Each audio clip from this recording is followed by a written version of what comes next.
tunakaribia hapo, kwa sababu ukiangalia sana, you'll notice that many women now are taking up positions of elective posts. Wanagombea uchaguzi, wanataka kuchaguliwa na wananchi, na ni kwa vile wananchi wameona mkichagua mama mko mbele, kwa sababu mama akona inaitwa nini, na roho ile ya kusaidia. That is a human thing in a woman. So you find that even if just like my fellow guest has said, hata tukikaa kuna wakati itafika uone hiyo 2/3 gender rule imetimizwa.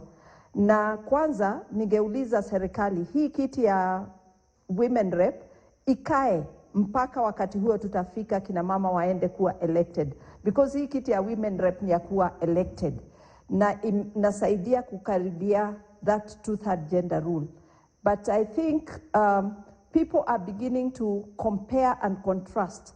Ukiangalia hata kama Ujerumani, wakati tulikuwa na chancellor Angela, unaona vile serikali hiyo ilienda vizuri. Sasa tuko na another lady in Finland. Tumeona Amerikani wamechukua deputy kama mama Kamala Harris.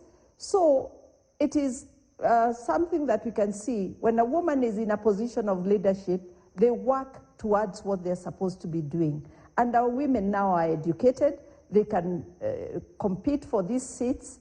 The only thing I feel is serikali lazima iweke the laws that protect women during campaign time.